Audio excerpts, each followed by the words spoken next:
Nazi Jerman di bawah pimpinan Adolf Hitler pada tahun 1938 membelanjakan berjuta-juta wang rakyat Jerman untuk meningkatkan kajian dalam bidang perubatan tradisional herba, perubatan tradisional Cina dan perubatan India Ayurveda. Pihak Nazi mahukan ubat-ubatan alternatif, herba dan tradisional yang sungguh efektif supaya askar-askar Nazi beliau akan terus sihat, kuat dan bebas dari apapun jenis penyakit sewaktu bertempur di medan perang. Dengan berbilangan jenis perubatan alternatif dan pelengkap, mereka mendapati perubatan alternatif atau pelengkap jenis homeopati yang paling efektif. Selepas kerajaan Adolf Hitler dijatuhkan dan kajian perubatan secara homeopati turut diberhentikan. Sejak tahun 90-an, ramai saintis, doktor dan pengamal perubatan secara homeopati mengambil alih kajian ini dan seterusnya berjaya mengekalkan sistem perubatan ini yang berusia lebih 200 tahun.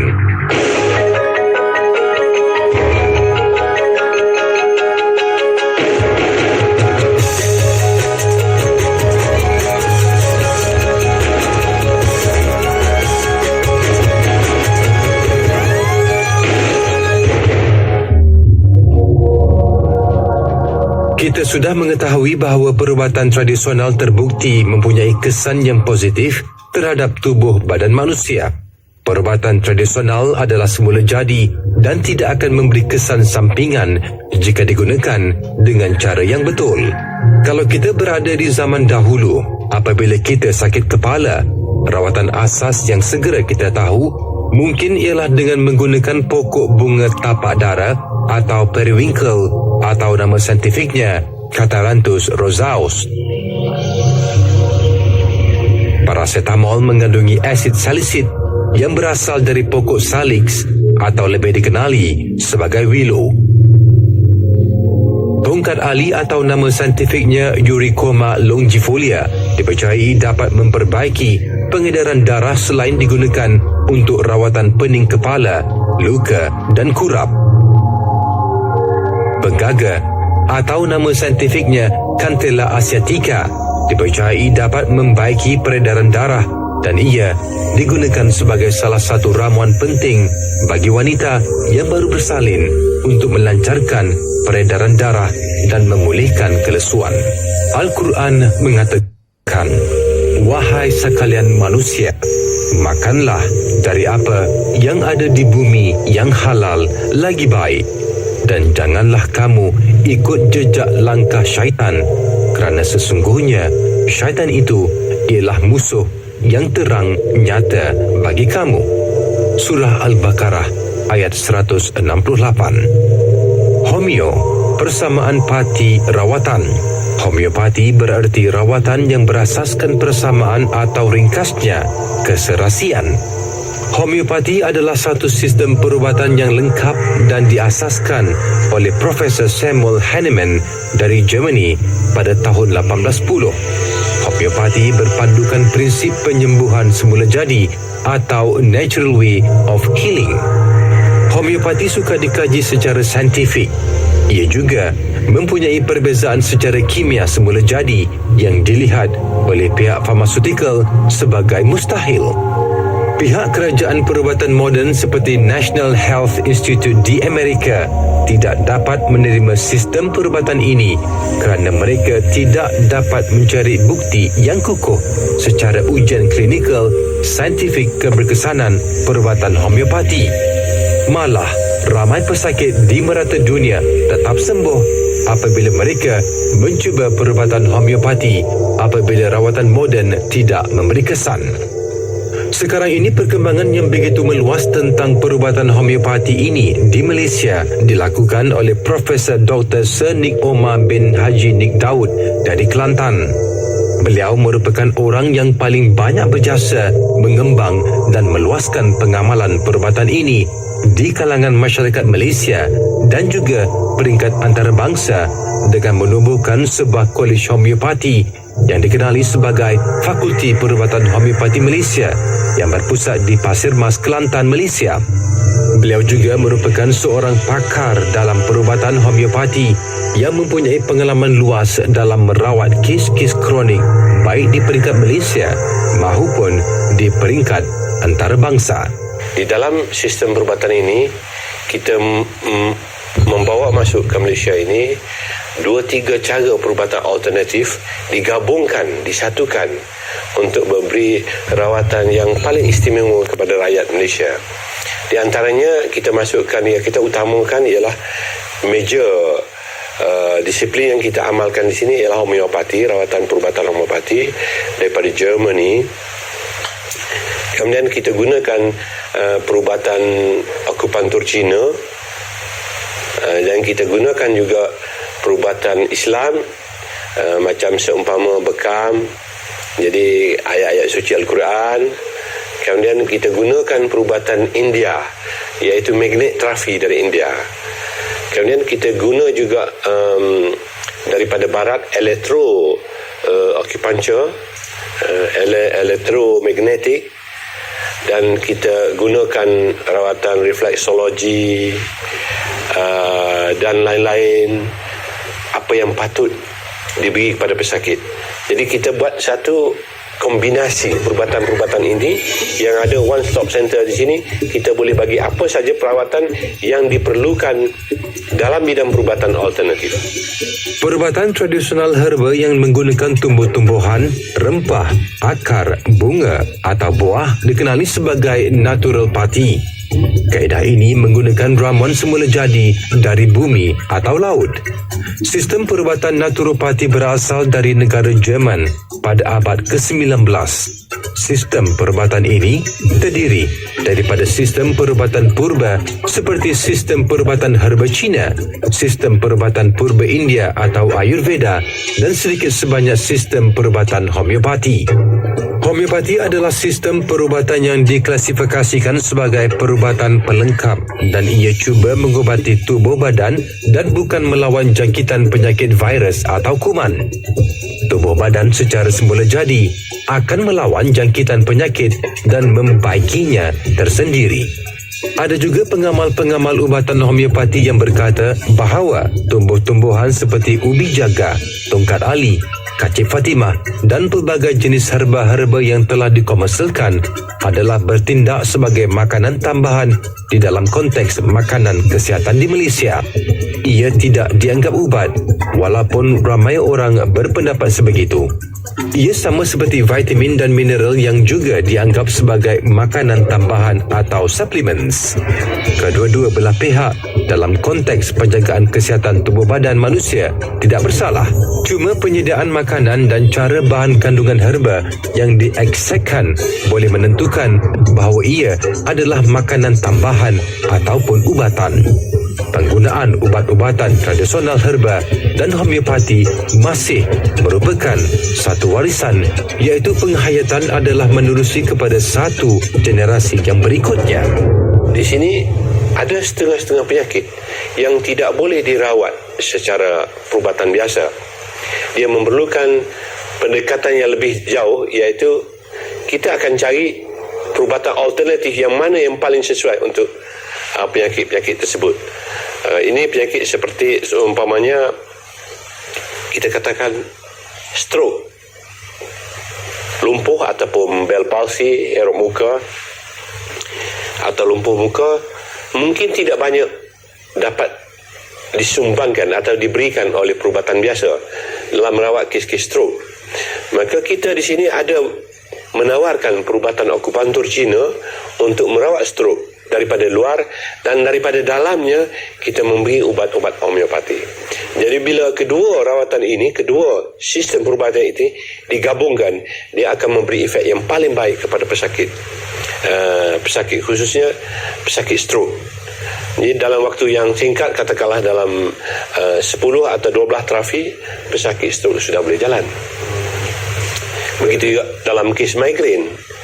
Dalam kes migrain, katakanlah pesakit telah mengalami migrain selama 10 tahun. Jadi mereka disogokkan, diberikan ubat-ubat painkiller. Jadi sedangkan migrain itu tidak sembuh sampai berpanjangan 10 tahun. Jadi kita di sini ada satu sistem perubatan yang bila mana kita gunakan kedua-dua perubatan integrasi digabungkan, kita dapat sembuhkan migrain tersebut dalam tempoh dalam 12 hingga 18 terapi. Jadi tak sampai 3 bulan pesakit migrain yang 10 tahun itu boleh hilang terus dan sembuh.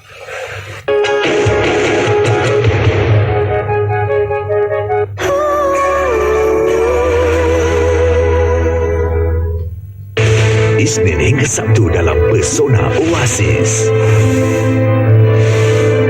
Pencarian seorang pemuda kepada kebenaran yang hakiki.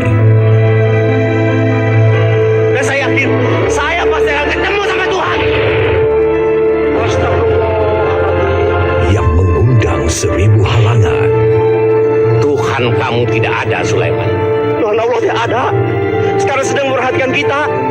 Mampukah dia menemui kebenaran yang dicari? Dia itu benar-benar kurang waras.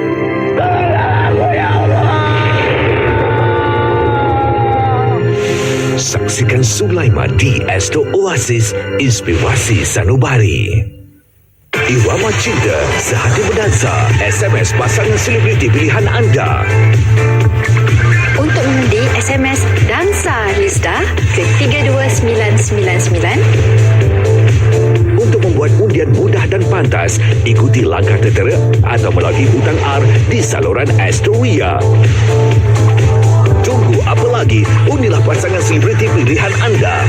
Tunggu apa lagi? Unilah kami dan terus menonton Sehati Berdansa eksklusif di Astoria.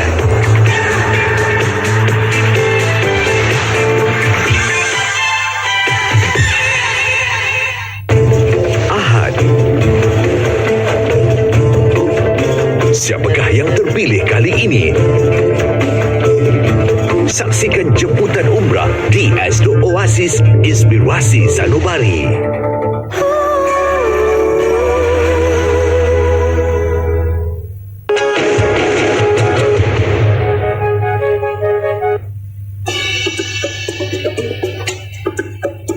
Perubatan tradisional kini mula mendapat pandangan yang positif daripada orang ramai, memandangkan pihak media turut menyiarkan kejayaan penemuan khasiat ubat-ubatan tradisional dan rawatan yang mujarab. Tambahan pula, cara perubatan homeopati mempunyai kaitan dengan kehidupan harian manusia yang terus kekal diamalkan sebelum perubatan moden diperkenalkan. Oleh itu adalah sukar bagi kita mengetahui tentang evolusi masa dan ruang pertumbuhan ilmu ubat-ubatan pelengkap ini. Perubatan homeopati mempunyai matlamat yang sama dengan perubatan moden, iaitu untuk menjaga kesihatan dan merawat penyakit yang dihadapi oleh manusia.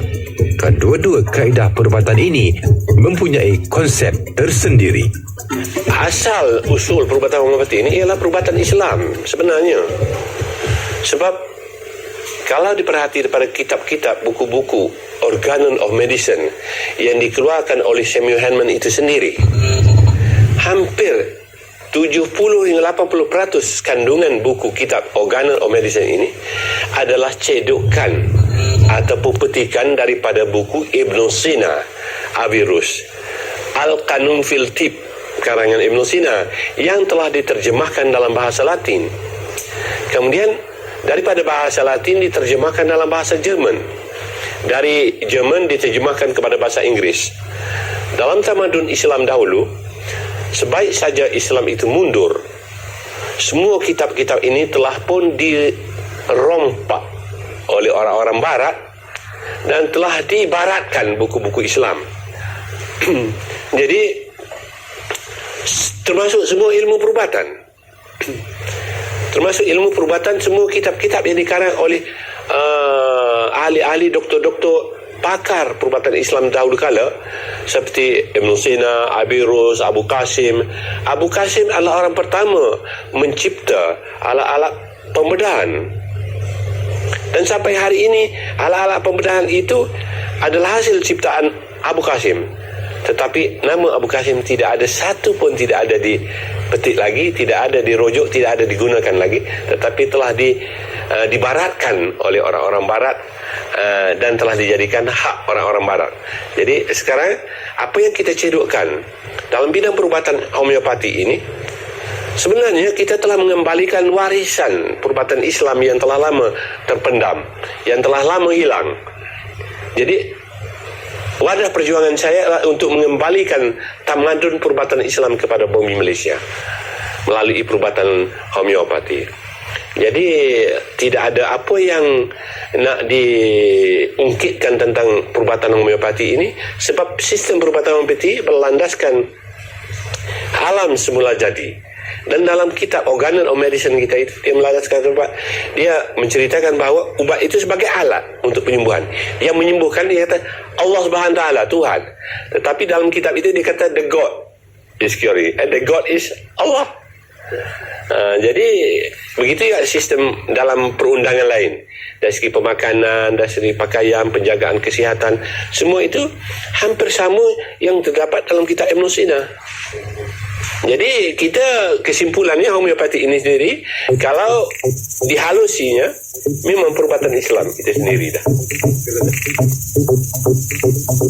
Ada yang beranggapan perubatan ini sebagai cermin masyarakat kurang maju dan kolot berbanding dengan perubatan moden. Pendapat demikian memang berat sebelah, walaupun perkembangan perubatan moden memainkan peranan yang penting dalam meningkatkan taraf kesihatan rakyat amnya. Meskipun begitu, perubatan homeopati diamalkan dan taraf perubatannya semakin meningkat setanding dengan perubatan moden. Ini dapat dilihat daripada penerimaan masyarakat moden terhadap perubatan homeopati sebagai jalan akhir mengubati penyakit tertentu yang gagal diubati secara moden.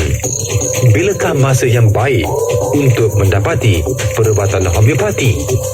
Jika sesuatu penyakit yang dialami oleh anda atau mana-mana keluarga anda yang berlarutan dan tidak mahu sembuh-sembuh, inilah masanya anda mencuba rawatan homeopati. Jika anda mengalami suatu penyakit yang dianggap misteri tetapi gagal dirawat oleh mana-mana doktor, dan inilah masanya anda bertukar kepada rawatan homeopati. Dalam perubatan homeopati ini kita menggunakan teknik-teknik yang hampir sama dengan perubatan biasa, iaitu kita bila pesakit datang, kita membuat analisa dan mengambil sejarah pesakit daripada awal hingga ke akhir. Apakah masalah utamanya? Cuma yang beza dengan dalam perubatan biasa, kami ini dalam bidang homeopati kami menekankan dengan detail tentang satu-satu penyakit itu. Umpamanya kalau sakit kepala di sebelah kiri atau kanan, kalau di sebelah tengah atau bawah, dan kalau kesakitan itu umpamanya sakit berdenyut, sakit dihiris, atau sakit seumpama akan pecah, atau sakit seperti dipukul dengan tungkul. Jadi hal ini kita ambil dengan detail sekali, dan kita akan buat satu matching atau keseraksian, mencari keseraksian ubat dan penyakit. Jadi kalau kita boleh mencari penyakit itu dan merawat pesakit itu, merawat penyakit yang dialami, masalah-masalah ini serupa dengan apa yang kita amalkan dalam perubatan ini, kita tahu mencari keseraksiannya, insya-Allah satu-satu penyakit itu dapat disembuhkan. Ada terdapat 6 prinsip asas homeopati. Prinsip pertama adalah uji kaji terhadap manusia sihat. Semua ubat-ubat homeopati wajib menjalani uji kaji ubat-ubatnya terhadap manusia sihat dan bukannya uji kaji ke atas haiwan seperti mana perubatan lain, kerana bagi pendapat ahli-ahli homeopati, hanya ubat-ubat yang diuji kaji terhadap manusia sahaja layak diberikan kepada manusia. Prinsip kedua adalah pemberian ubatan secara dos tunggal. Semua ubat-ubat yang hendak diberi kepada pesakit wajib diberi dalam dos yang tunggal dan tidak boleh diberi dalam dos yang banyak atau banyak ubat dimakan dalam satu waktu. Ini untuk mengelakkan kesan sampingan. Prinsip Prinsip ketiga adalah pemberian ubatan secara dos minima. Semua ubat-ubat hendaklah diberi dalam dos yang paling minima. Dos yang kuat akan memusnahkan sel-sel dalam badan manusia. Prinsip keempat adalah bergantung kepada tenaga hayat tubuh badan. Sihat dan sakit bergantung kepada tenaga hayat seseorang-orang.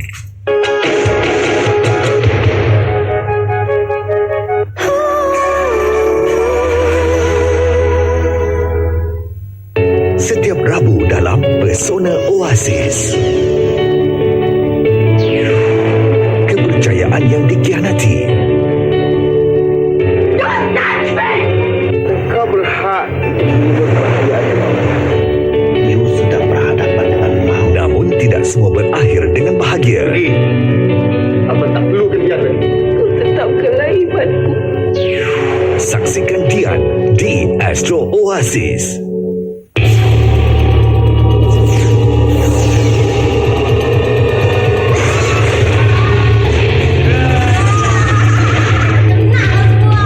An innocent prank gone terribly wrong.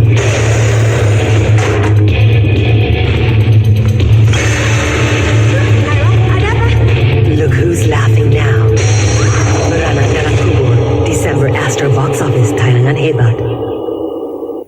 Bersama sebuah program bual bicara keagamaan terbaik bersempena sambutan Aidil Adha ini yang menampilkan ulama tersohor dari Indonesia. Tidak tahu siapa diri, tidak tahu apa yang dirubah. Tidak merubah diri, tidak bisa merubah orang lain. Tetapi perbedaan itu menjadi rusak kalau kita emosional. Keberuntungan itu adalah orang yang selalu mengembangkan, mengimprove dirinya better. Ada orang yang punya rumah, punya segala, tapi tidak bahagia. Kenapa? Hatinya. Rawat hatinya, bangunlah insan hanya di Astro Oasis Inspirasi Sanubari.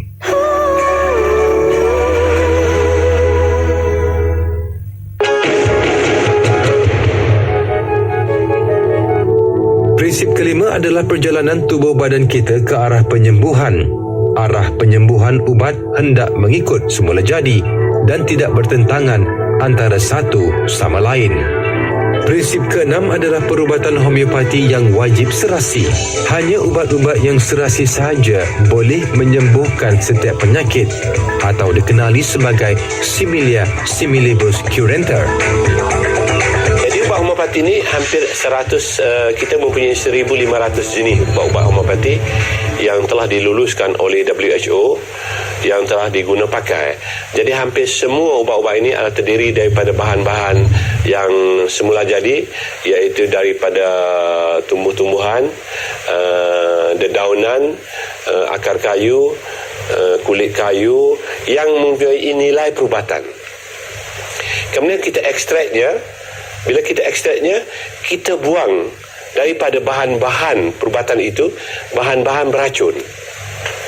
Bahan-bahan beracun, bahan-bahan ada steroid, bahan-bahan ada kesan sampingan kita buang. Kita hanya mengambil nilai perubatan saja. Daripada peringkat awalnya, it is a drugs. Ia adalah dadah. Tapi daripada dadah itu, kita sulinkan, kita asingkan, kita pisahkan. Kita buangkan dadah dan kita ambil hanya medicinal value. Jadi dengan satu dos homeopati itu yang tidak sampai 1 miligram tiap-tiap bahan ubat itu. Dan itulah dijadikan sebagai asas ubat homeopati. Ramai rakyat Malaysia keturunan Cina lebih gemar mendapat rawatan secara tradisi daripada singsing apabila mereka jatuh sakit. Ramai pula yang kembali menggunakan kaedah ini sebagai usaha terakhir apabila rawatan moden gagal untuk menyembuhkan penyakit mereka. Mereka yang memilih cara rawatan ini mengesahkan tentang keberkesanannya. Sementara bekas-bekas pesakit dan pengamal-pengamal mendakwa bahawa terdapat beberapa jenis penyakit yang dianggap tidak dapat disembuhkan dengan cara rawatan moden yang sebenarnya boleh disembuhkan sepenuhnya dengan campuran ubat-ubatan homeopati dan bahan-bahan yang diambil daripada alam semula jadi. Sebagai contoh, ubatan moden boleh mengawal gejala-gejala penyakit asma atau lelah, tetapi ubatan homeopati boleh menghapuskannya sama sekali. Di samping itu, penyakit reumatik boleh disembuhkan dengan kaedah akupuntur atau mengambil campuran herba yang selalunya berjaya diubati oleh perubatan homeopati, termasuklah gastrik, migrain dan batu karang di buah pinggang. Perubatan homeopati hampir sama dengan berbagai jenis perubatan Cina, Singse dan perubatan herba. Tetapi perbezaannya adalah merangkumi sebuah sistem perubatan terapeutik. Begitu juga, seseorang pesakit jangan menjangka akan segera sembuh selepas mengambil ubat ini. Berikan masa kepadanya untuk bertindak secara perlahan-lahan. Sebagai perubatan alternatif dan komplementari, kami ini sebagai pelengkap pada sistem perubatan yang sedia ada. Jika satu-satu pesakit itu, seorang pesakit itu atau sesiapa saja yang mengalami penyakit kronik, yang buntu tidak ada ubat untuknya, umpamanya breast cancer, fibroid, ataupun ada sista, kemudian mungkin ada hepatitis, HIV, lupus, leukemia, thalassemia. Ini semua ini tidak ada ubat dalam perubatan biasa. Maka kami sebagai perubatan alternatif, kami bersedia untuk merawat kes-kes ini kerana sebagai terbukti di dalam kitab, di dalam buku Matra Medika kita, hal-hal ini ada ubatnya. Di dalam hukum Islam tidak diturunkan penyakit melainkan ada ubatnya. Kamu carilah ubat itu. Kalau kamu tidak cari, tidak ada, tidak akan jumpa. Tapi kamu cari, dan cari itu dalam homeopati ada ubat itu. Terdapat tren di seluruh dunia untuk memperakui kepentingan ubat-ubat homeopati, ubat-ubatan herba, naturopati dan lain-lain. Bagaimanapun, ada ramai pengusaha kecil dan sederhana di kalangan penduduk tempatan tampil meneroka, mencari peluang dan kebakaran dalam industri ubat-ubat homeopati. Di merata dunia, usaha-usaha sedang diperbarui untuk mengkaji ubat-ubat tradisional, herba maupun homeopati dengan lebih saintifik. Dengan tertubuhnya beberapa pusat penyelidikan di negara ini, peluang untuk mengintensifkan penyelidikan ke atas ubat-ubat pelengkap homeopati sebegini akan menjadi lebih cerah. Penemuan-penemuan terbaru dalam dunia perubatan dan kesan ubat pelengkap yang menakjubkan memberikan insentif kepada pembangunan industri tersebut. Para saintis homeopati telah mencari ubat-ubatan yang kuno, yang lama, apa yang digunakan oleh dahulu kala. Umpamanya kita ambil ubat-ubatan yang ditulis dalam kitab Taurat, Injil, Zabur, Al-Quran, kan ada semuanya, ada ubat dalam itu. Jadi kita kumpul kembali ubat itu, kita olah kembali, kita buatkan scientifically research dan betul-betul, kemudian kita jadikan ubat itu sebagai asas ubat homeopati. Maka tidak timbul masalah tidak ada ubat. Jangan kata tidak ada ubat. Bukan tidak ada ubat, kamu tidak ketemu ubat. Itu masalahnya.